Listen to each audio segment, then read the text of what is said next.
Hello there, I'm Scotty. You're not welcome back to Saw Revisited. Yes, I took a break to record Nick Month 2, and that's now going, and I did my Drew Carey show retrospective in Scotty TV. So now it's time to finally get back to this and finish this franchise. So, Saw 6 is a good one. I think this is one of the good ones. Although I've never liked the ending, to me, like towards the end of the movie, just the whole from as soon as as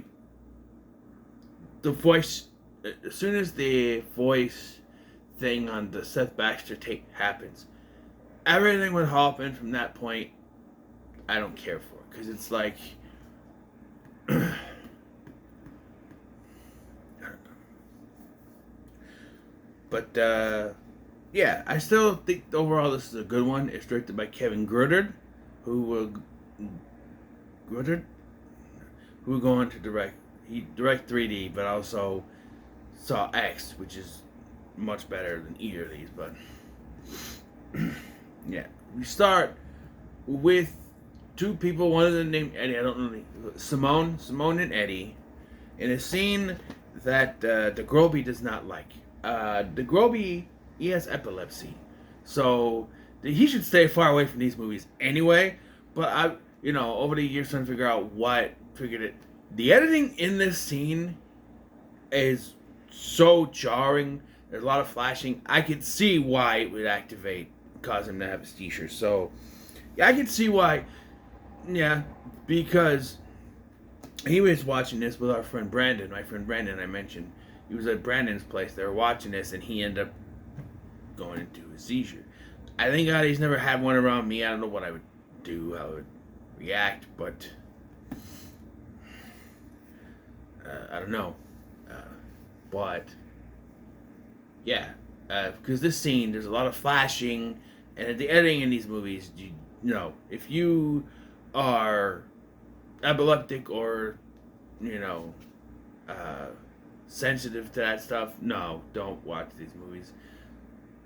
But essentially, they're in this trap. The trap is they have to cut off parts of their body within a certain amount of time, and once the timer's done, whoever has the most weight in there will survive. The other one will die.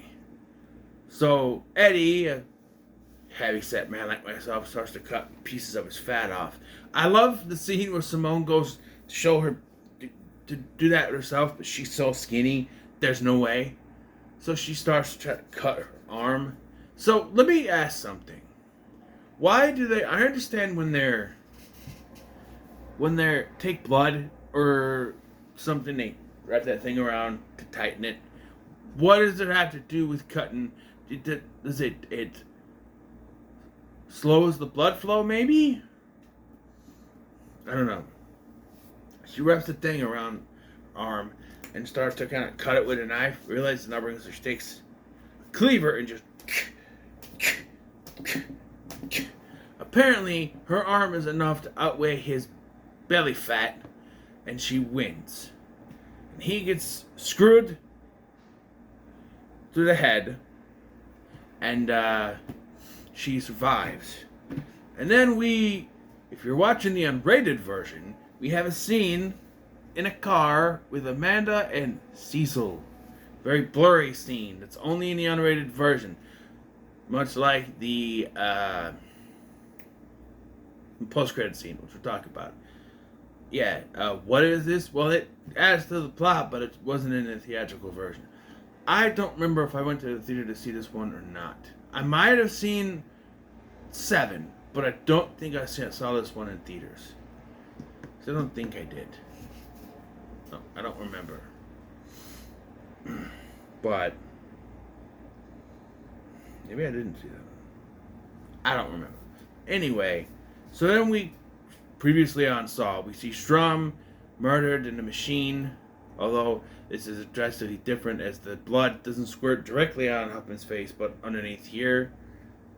But it's protected by glass anyway. We see it goes down into the floor, and then slid underneath it. He's able to come back around and go into the room. The thing is, and we see his hand hanging up there. He'll use that later, but so he's then called to a crime scene. The scene from the beginning, and they find Eddie's body, and he's got Strom's fingers on him. So Strom's fingerprints. So are we to believe that that scene from the beginning happens right after this, and he takes the hand with him and does that? Because it's kind of out of order. It's like, I don't know. It's out of order. I don't know. We gotta have a saw trap to start off the movie, so yeah. And as starting saw traps go, that's not the most confusing one. Trust me. We'll wait till we get to the next one. Anyways, so Hoffman is brought in, and Erickson is like, I trust you. I want to show you that trust by revealing everything to you. You'll know everything. And they reveal that Perez, Agent Perez, Lindsay Perez, is still alive. And they were hiding the fact because they didn't know if they could trust him or Strom, so they were keeping her a secret. Okay, so if you paid attention to the fifth one, you know that Lindsay's final words, apparently, were Hoffman. Apparently. So, she knows. I don't know how she would have known, but the only thing I can think of is tied to the post-credit scene. So I'm just going to spoil that now. The post-credit scene. In the post-credit scene, Amanda tells the little girl, Corbett, not to trust the man who saves her, who is Hoffman. So, the only thing I can think of is that when Perez was wheeled off to the hospital, or at some point off screen, she interviewed the girl. And the girl said, I was told not to trust that guy that rescued me. Or something like that. The man that rescued me. I was told not to trust him.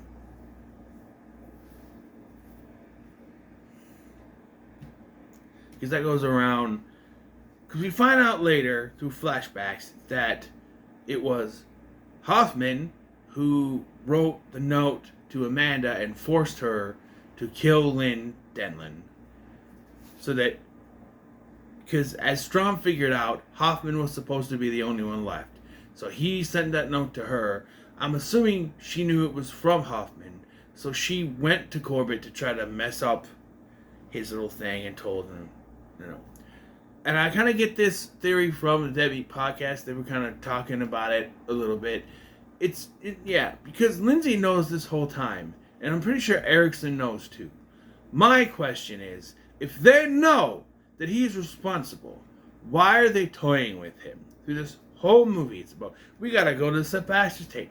We gotta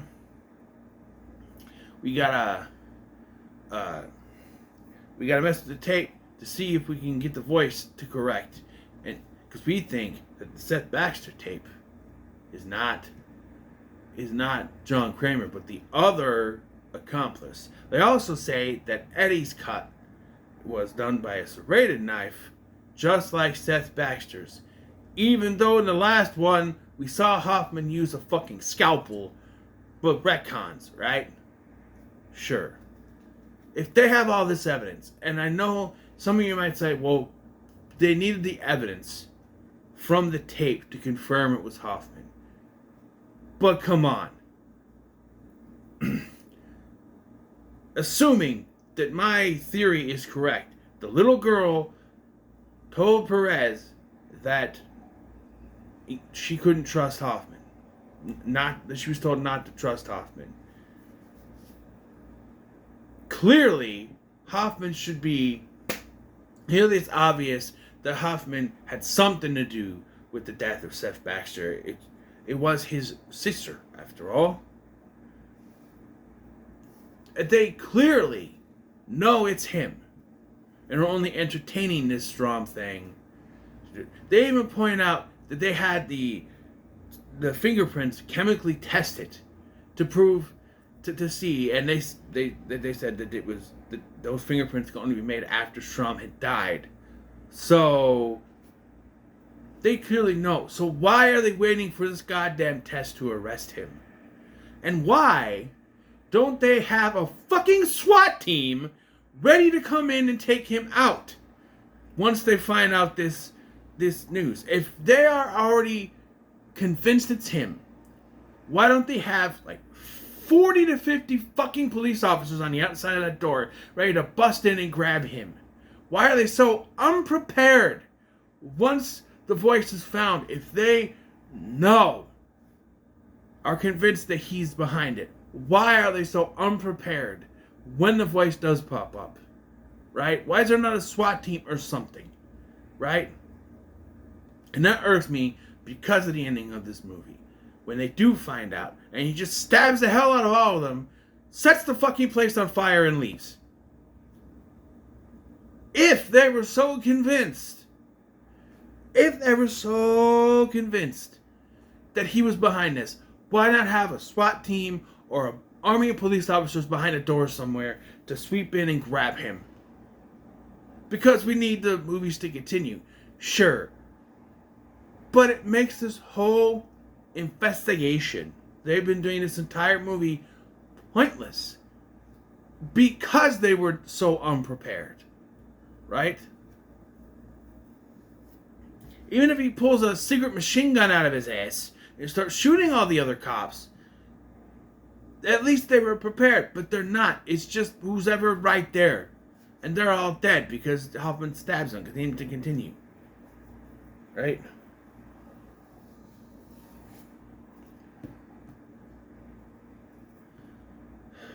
I don't know. I've always hated that ending that way. It's just meh. The trap plot is William Easton, the manager or the head of this insurance firm, who is committing insurance fraud completely. He is using the insurance to collect money, but then deny them the actual insurance claims and making money off of that. So they make the profit, and they're not getting any insurance from it. He's denying them. They're still paying for their insurance for the insurance company, but you're not allowing them to do anything with it, which results in the death of one Harold Abbott, played by George Newbern. Is it George Newbern or is it D.B. Woodside? Or D.B. Well, whatever his name is, D.B. I think it's George Newbern. I think. But anyway, D.B. Sweeney. That's what I think it's George Newbern. Anyway, apparently others have died too. But the flashback with Jigsaw in this, besides the piranha line that he gives out, it gives us important information that now no longer make any sense because of Saw X, which this guy also directed. So in this, he tells about an experimental procedure from Norway, which is the doctor lady's father from X. But now that we know that was a complete fucking scam, it now puts Easton in a different light.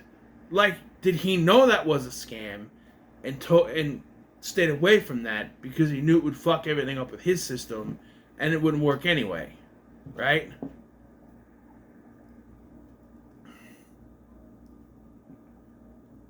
Because he knew it was a scam and they would just take his money and the insurance wouldn't do nothing, right?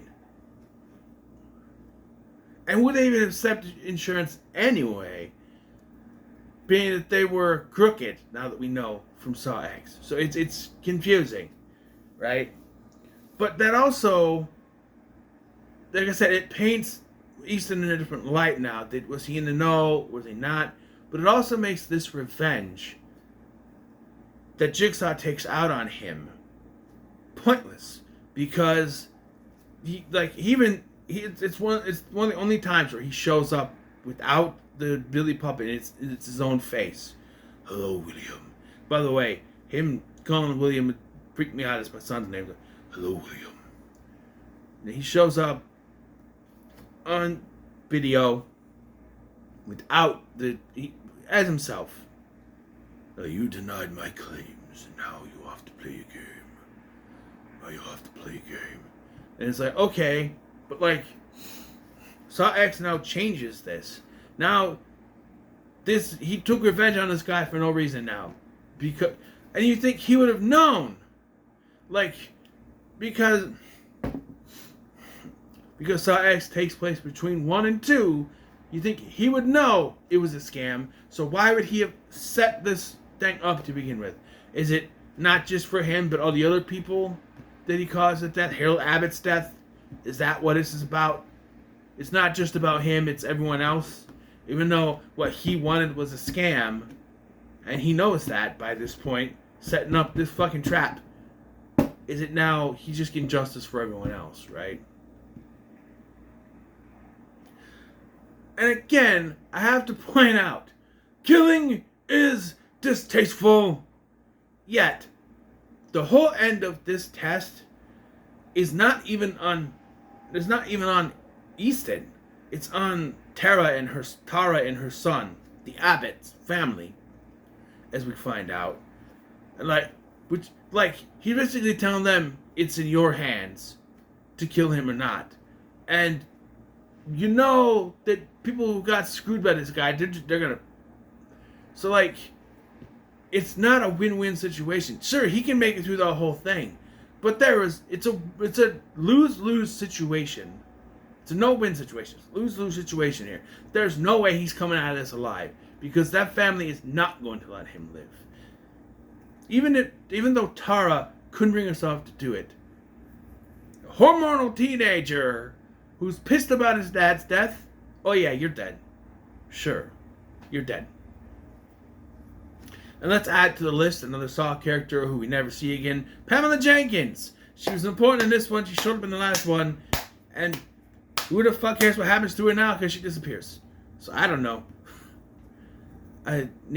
She's unaccounted for. She's not even in the Jigsaw Survivor group in the next one. I think Tara is, but the kid was supposed to, but that's Roderick right away from Diary of a Wimpy Kid. He was filming that one, Roderick Rules or whatever one that was. That he was filming the Diary of a Wimpy Kid movie at that time, so he couldn't be in that scene. But yeah, the traps, interesting traps here. There's one that he's hooked up to is that it's a breathing mechanism, so you have to hold your breath to survive. But he's hooked up with him and this janitor that is a smoker, so he can't hold his breath for long because of that. And the smoker guy dies, and William is able to go free. He's got these things that are going to explode after a certain amount of time. And they go through all these trials, and he's going to go as his insurance policies dictate. So he finds the secretary, Addie, and this other dude. His policies say that the other dude should live because Addie is old, but she has family. And the young guy has no one, but he has better health. So Easton's policies say that he should live, but he saves Addie instead because, he has a heart after all, I guess. I don't know. I really don't know. Then there's his lawyer, and the whole thing is he has to guide her to something. And again, killing is distasteful.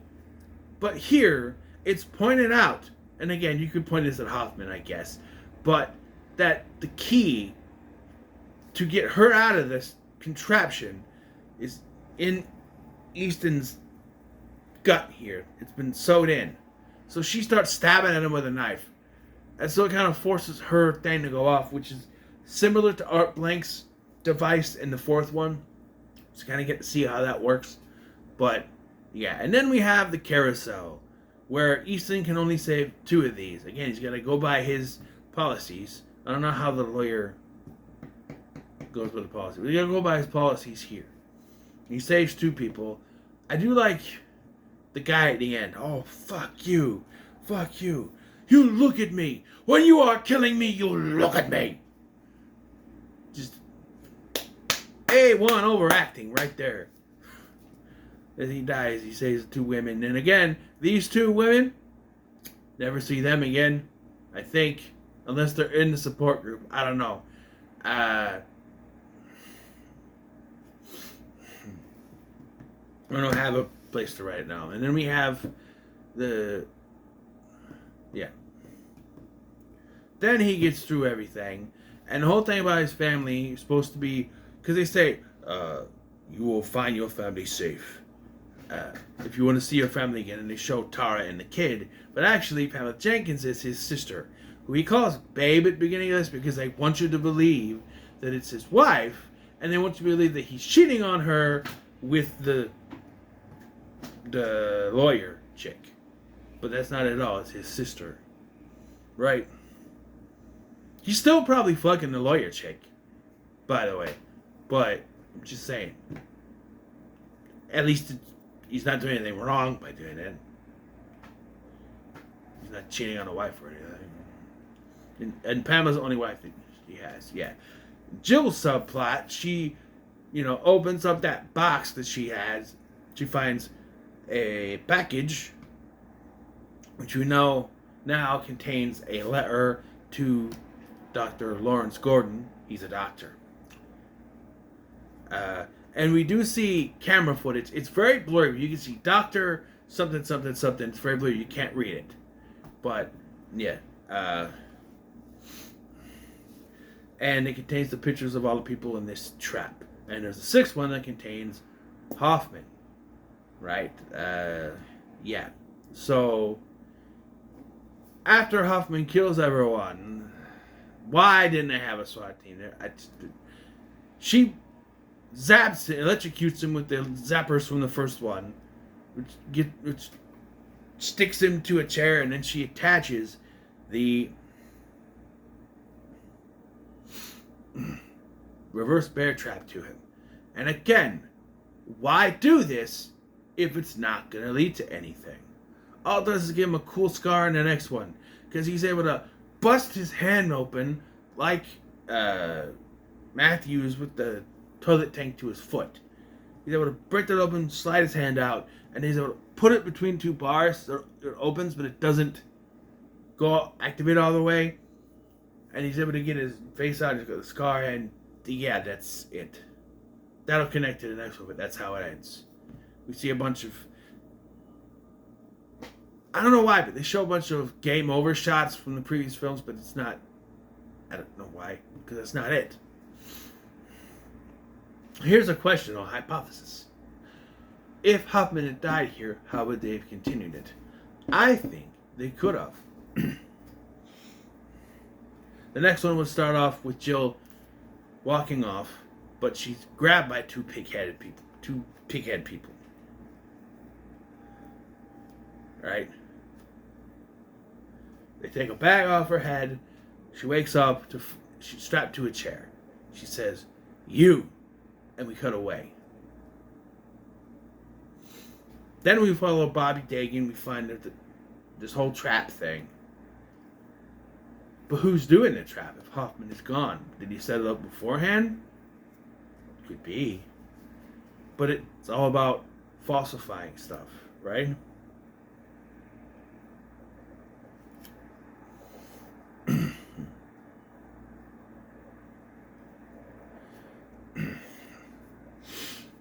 Then we get the reveal later that it is Gordon.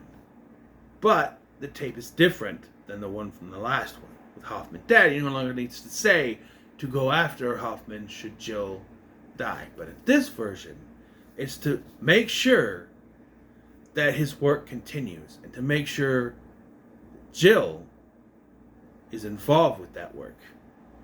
Or something like that. Along the lines of something like, make sure Jill doesn't simply walk away. Something like that. Revealing Hoffman and the other 2 pig-headed people, which are Rigg and Daniel Matthews. I'm sorry, I still believe it's them. And not those 2 idiots from making it a nice one. But it could be something, I don't know, because with keeping Hoffman alive, then you have to throw a bunch of other stuff at the wall, like introducing a new character, Gibson, because you killed off all the other cops. But if you kill off Hoffman, then you have a new plot, right? You can have the whole plot with Bobby Dagan be the whole plot of the movie, and wonder what's going on with Jill. You know, I don't know. Jill's kind of in the background. We need to follow Hoffman, or the cops doing that stuff. You know. I guess you can have another detective. You can have Gibson show up, I guess. Being it, like, every other cop is dead. They brought in someone else. And they find, Gibson comes in, maybe not have him act so fucking stupid. Come in, find the bodies of all the dead cops, find Hoffman's body, and see that Jill Tuck's prints are on it, and that she's gone missing. So that's part of the investigation, is trying to figure out what happened to Jill Tuck, right? And investigate that.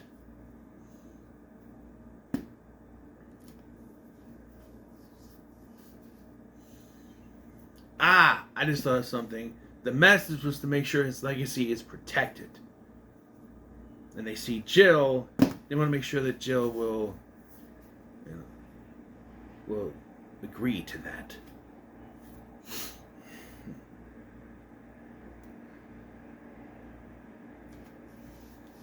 And we get, Hoffman's dead. The games are over. Oh, the games are far from over.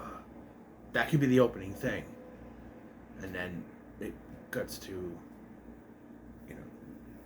an opening trap that's not the stupid ass trap from the beginning of the next one, because we'll talk about that. But Saw 6, not too bad. It's pretty good. Just don't like the ending. But yeah, still pretty good. Favorite Saw trap? The first one was good, I think. Well, I like the carousel. God damn it, sneeze it. I like the carousel, I think.